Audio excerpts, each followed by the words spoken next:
Hello there, my name is Lawrence. I am an IELTS expert. I've been teaching IELTS since 2010 and I've been an IELTS examiner for the reading and writing components of the test. So what we see here is a sample essay that I've written, and I just want to talk you through the sample essay to explain why I put all the different pieces of information in the different parts of the essay, and you can learn from that and you will see what you need to do in your writing and learn from the way that I've organized it and the decisions I've made about what to say. Okay, so firstly, let's look at the question. So the question says, some people say that it is necessary to create a new language that improves international communication. Okay, so then we need to say, do you think the benefits outweigh the drawbacks? Okay, so I need to imagine this new language and imagine in what ways would this be good and in what ways would this be bad. Every time you come up with an idea, it must be relevant and it must be specific. So we don't want any irrelevant ideas. We don't want any vague ideas. An irrelevant idea would be an idea that's not actually about the question.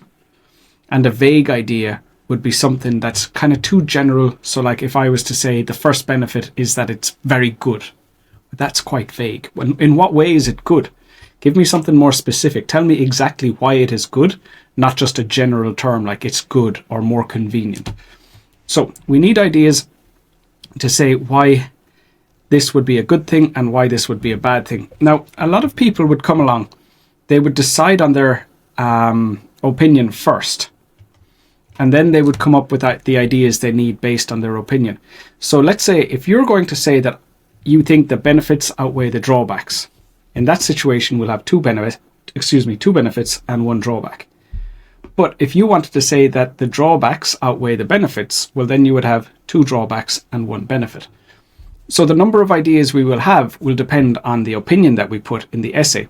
But sometimes it will be easier to think of benefits depending on the question. Sometimes it will be easier to think of drawbacks. So I would say don't worry about your real opinion in the beginning. Think of the ideas first. If you think of two benefits first, say that that's your opinion, that the benefits outweigh the drawbacks.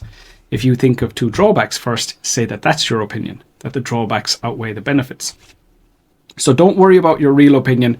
Find the ideas first, and then whichever one is easiest to discuss or whichever ones you come up with first will determine your opinion. Okay, so that's something I would recommend you do before writing the essay. I would always write down my ideas, make sure they're relevant and specific, and then decide how to develop them. So I would know exactly what I'm going to say before I would even write the first word of my essay. I'd have a little plan, make sure all my ideas are okay, and make sure that I know how I will develop them. Once I've done that, I start writing the essay. So the first thing I need to do is I need to take this sentence here and I need to rewrite it in my own words. So we won't be changing every word. We'll change as many words as we can. But the most important thing is it has the same meaning and it's clear. Okay, so the question said, some people say it is necessary to create a new language that improves international communication. I said in my paraphrase down here, some individuals feel that a new language can improve a new language that can improve international communication is necessary. So it's a sentence, it has the exact same meaning, but you can see a lot of the language is the same. International communication. I have a new language. So even for me, at my level and English being my first language, I can't change every word. So don't put yourself under pressure to change every word. Change as much as you can, but not more than that. Okay. The next thing I need to do is I need to give my opinion. Do you think the benefits outweigh the drawbacks? Here's my opinion.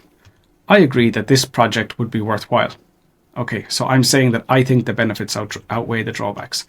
You don't have to use this language. You can use whatever vocabulary you're comfortable with. You might even just say, I believe the benefits outweigh the drawbacks. Or you might want to say, I believe the advantages outweigh the disadvantages. Just whatever language you can use to most clearly communicate that idea. Don't feel like you have to use the same vocab or grammar that I'm using.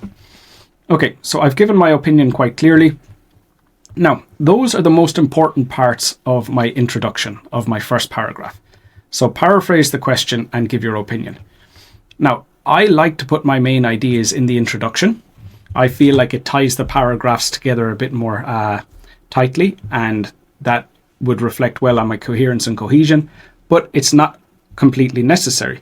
So if you just want to paraphrase the question and give your opinion, that's enough. But as you can see, I have put in my main ideas here. I said, as the benefits of fewer languages being learned and the ease with which tourists could communicate with locals would outweigh the drawback of people learning less about other cultures. So basically, I have my two benefits.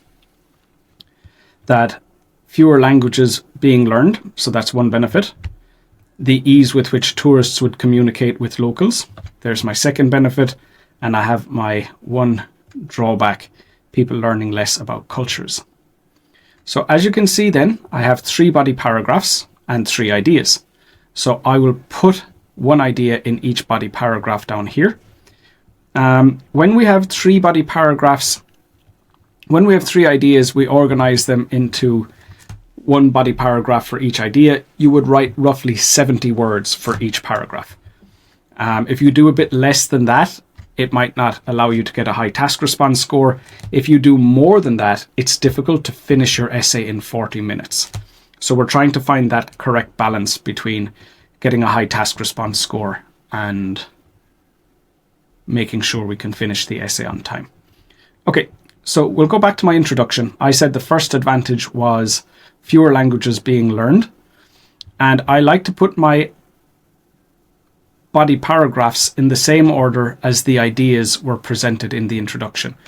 So my first body paragraph will discuss my first idea.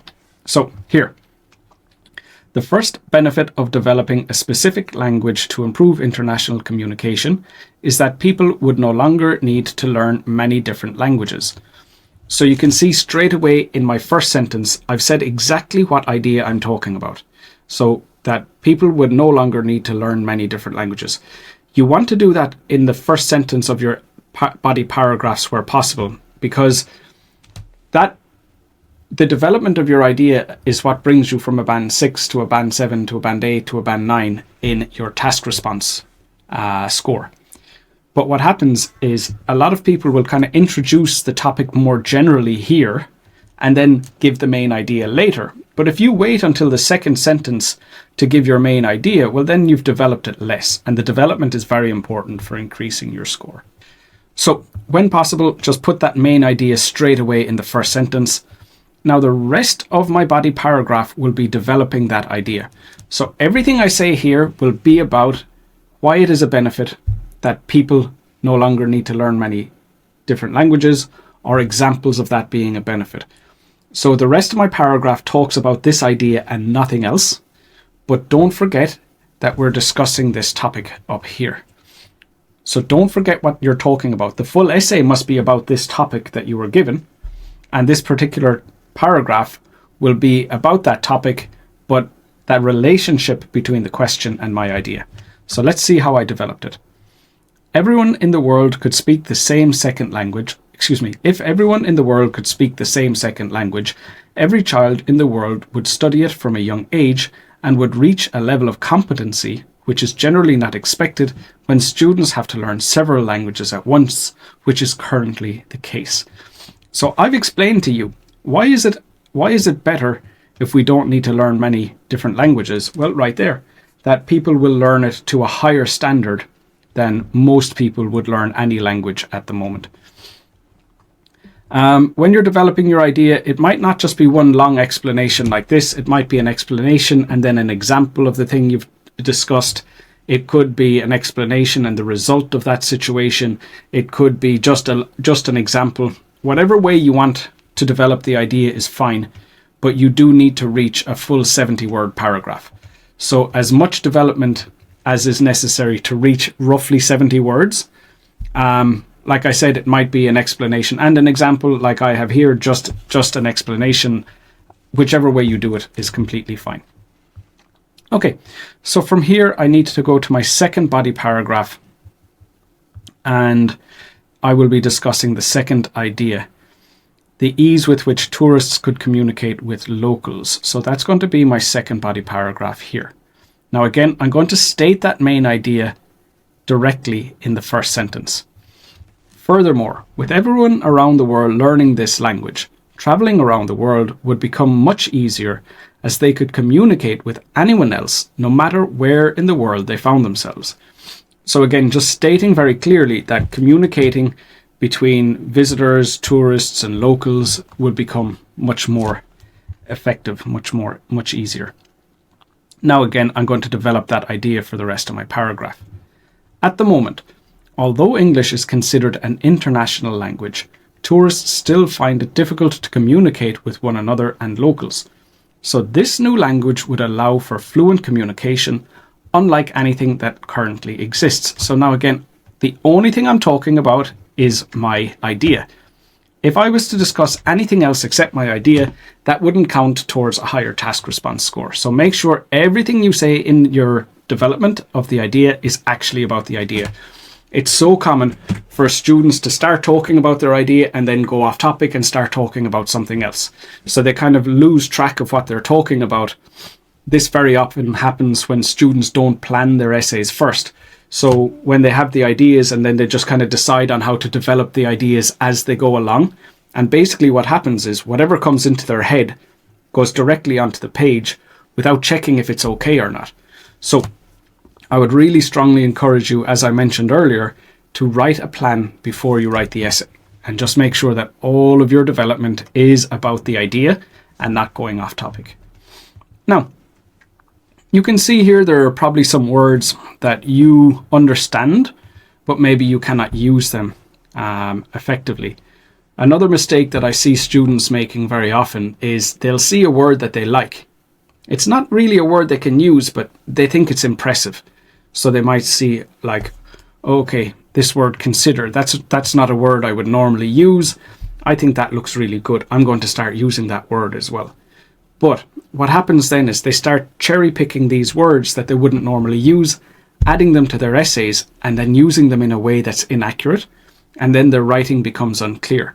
So if you want to improve your vocabulary, you need to continue studying vocabulary as you have since you started studying English. It's not about trying to find these impressive words and impressing the examiner. Your current vocabulary ability reflects what score you're capable of. So what you do is you continue studying vocabulary as you always have. The better your vocab gets, the wider range you will be able to use. But don't force yourself to use words you're uncomfortable with. Don't look at my essay and say, oh, that's a good word, I'm going to start using that. By all means, if you like the word, if you think the word would be useful, add it to your vocab notebook and continue studying. But don't half learn words and start using them. Don't use words you wouldn't normally use to impress the examiner, because what happens is it becomes unclear and you end up getting a lower score because the examiner can't understand what you're saying. Also, we have some nice complex structures here. So we can see that this sentence has 3 clauses. So we have 1, with everyone around the world learning this new language, comma, traveling around the world would become easier as they would be able to communicate with anyone else, comma, no matter where they found themselves. So what happens again, the longer your sentences become, the more difficult it is to maintain coherence. So what happens sometimes is we'll have some students, they can easily write a sentence with 2 clauses, no problem, very clear and easy to understand. But then they force themselves to write longer sentences again. They think if they make it more complicated that they'll get a higher grammar score. But what happens is they become unclear. The examiner doesn't know what they're talking about or gets confused, and it takes them longer to figure out what they're saying, and then they end up getting a lower score. And if your writing becomes unclear, that can affect, let's say you make a grammar mistake and it becomes unclear because of that. That would bring down your grammar score. It could bring down your coherence and cohesion score because the examiner can't understand you, and it could bring down your task response score. So yes, of course, longer sentences would result in a higher grammar score, but only if you can do them correctly. So don't push yourself beyond your ability. If you can comfortably write a sentence with 2 clauses, that's what you should do. If you can comfortably write a sentence with 3 clauses, that's what you should do. But when you start pushing yourself beyond your ability, you'll end up making more mistakes. So yes, you can see that full paragraph for me was written in just 2 sentences, but that doesn't mean that that's what you should be doing. You know, that doesn't mean that that's how you will get the highest possible score that you can get. So yes, complex sentences are important. The more complex the sentence, the higher the score, but only if you're doing it correctly.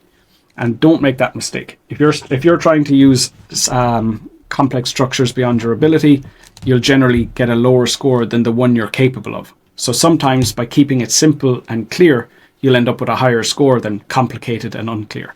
So just be careful with that. Okay, so then we move on to our third idea. People learning less about other cultures. So we'll find that paragraph. The third body paragraph here discusses that idea. Again, we're going to put that main idea directly in that first sentence. However, there is the drawback of people learning less about one another's cultures. And then once more, we will continue developing that idea for the rest of the paragraph. So here I've said, learning a language is not just learning words, as one also gets deeper insights into the culture of the people who speak the language they are learning. Now, you might be able to say exactly this idea, but using other vocabulary, that's fine. Again, don't force yourself to make mistakes by trying to use language you wouldn't normally use. Maybe the word deeper insights isn't a word you would normally use. That's fine. Don't use it. Use whatever language you can to communicate your ideas as clearly as possible. Okay, so there's my first bit of development, and now I'm going to develop it further. This knowledge is very important to help people understand those from other cultures more clearly and avoid misunderstandings and disagreements. With an international language, on the other hand, people would only learn it within the context of their own surroundings. Now, if that idea is complicated for you, maybe you think, oh my God, I'd never think of an idea like that. That idea is kind of outside of anything I would ever think of or anything I would ever imagine. Again, you don't need to think of ideas that are complicated. You don't need to think about complex academic ideas. What I need you to do is just come up with an idea that's relevant and specific. Whatever ideas you come up with are fine as long as they're relevant and specific. We don't need to come up with ideas that are, complicated. We don't need ideas that are, rare, or we don't need to come up with ideas that, might sound more interesting. There are no other requirements. So if you're looking at this and you're worrying, going, oh my God, I'll never think of an idea like this, you don't need to. Is it relevant? Is it specific? If the answer is yes to both of those questions, your idea is perfect.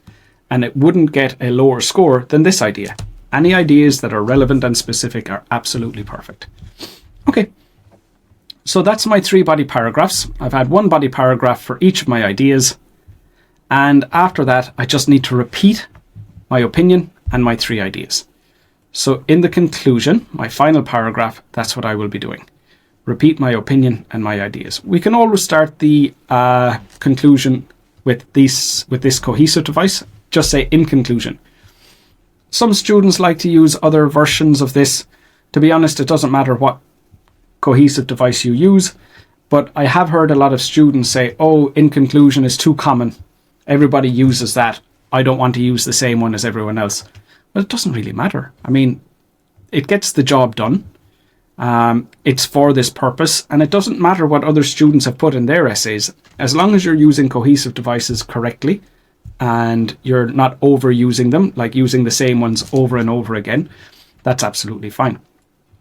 So in conclusion, I believe that the advantages of an international language would outweigh its disadvantages. Okay, so there's my opinion, clear and to the point. Now I'm going to repeat my 3 ideas. It would mean that people would have fewer languages to learn, and tourists would communicate with locals more effectively, yet there is the drawback of people learning less about one another's cultures. Okay, so this essay gets a band 9. I have 3 main ideas. They're relevant and specific, and I've developed them appropriately. Each body paragraph is about 70 words long. So that's my task response score. For coherence and cohesion, we're looking for words, what we refer to as cohesive devices like this. Yet, in conclusion, however, on the other hand. So these are what we call cohesive devices. You do need to use them. but you don't want to overuse them. If you use them too much, that's actually bad for your score.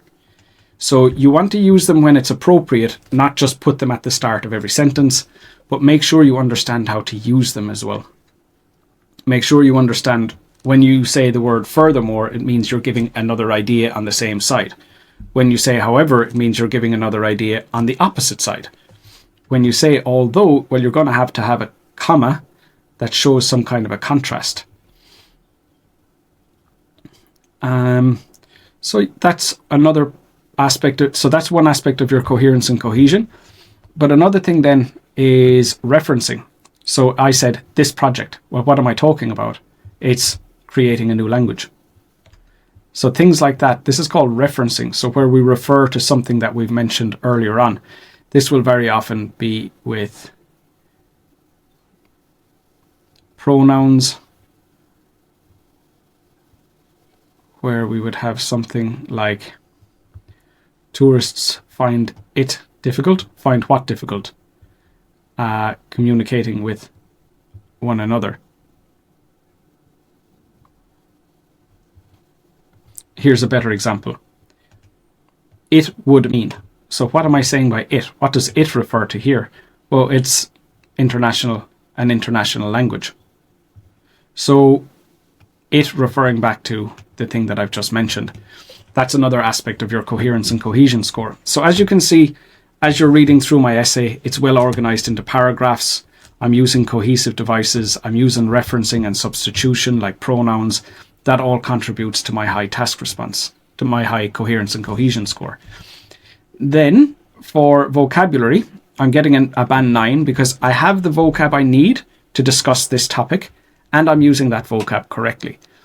Now, a lot of students have this idea that they cannot use the same word more than 3 or 4 times. So I'll get students where they'll write an essay and they'll have used the word language twice. And then they say to themselves, okay, I'm after using that word twice. Now I should never use that word again. But they don't have another word with the same meaning. So what happens is they force themselves not to use the word they need and they try to use other words to say the thing that they're trying to talk about. It becomes unclear. They start making more mistakes. If you're talking about a language, there's absolutely nothing wrong with using the word language as often as you want. So don't create this extra problem for yourself by saying that I shouldn't use the same word more than 3 times or 4 times. Look, if you have another word with the same meaning, of course, you should use the synonym. But never say to yourself that I shouldn't be using this word again because I've used it too many times already. If you need to use the word again and you don't know another word with the same meaning, then just use that word again. You don't need to create these extra obstacles. It's already difficult enough already. And as you can see here, I've used the word language and languages a lot in this essay. So that's not going to stop me from getting a band 9. If I'm talking about languages, it's okay to use the word language as many times as I want. Again, if I knew a synonym, I would use it, but I don't. So I'm just going to use the word that I need to communicate as clearly as possible. So yeah, besides that, within the essay, there is still a good range and it is completely accurate. We were looking then at grammar earlier on about the complex structures. Well, you can see a wide range of structures used here. And in this particular essay, there are no mistakes. So that's why I would get a band 9. Now, of course, you're probably not aiming for a band 9 yourself. So yes, you will be making mistakes. You can make mistakes and still get a high score. So if you're aiming for a band 7, you could have mistakes in half the sentences and still get a band 7. So, don't put yourself under pressure to perform far beyond what you need to do in the real test. As long as you're writing clearly, you can make mistakes. If those mistakes mean that I don't understand what you're saying, that's a big problem. If you don't have a range of structures and you just use very simple sentence structures all the time, that's a problem. But for the most part, as long as you have a wide enough range of grammar and vocab to communicate clearly, and that you're not making any mistakes that will result in confusion, you're going to get a good score. Okay, so just the next time you're writing one of these essays, consider what I've talked about, where we're going to have 3 ideas. We're going to decide on which ideas to use first, and that will determine our opinion. In the introduction, we have a paraphrase and our opinion. You can put in the ideas if you want. We have 3 body paragraphs, one for each idea. Each one is about 70 words long. Put your main idea in the first sentence of each paragraph and develop it for the rest. And then in the conclusion, we just wanted to repeat the opinion and the main ideas.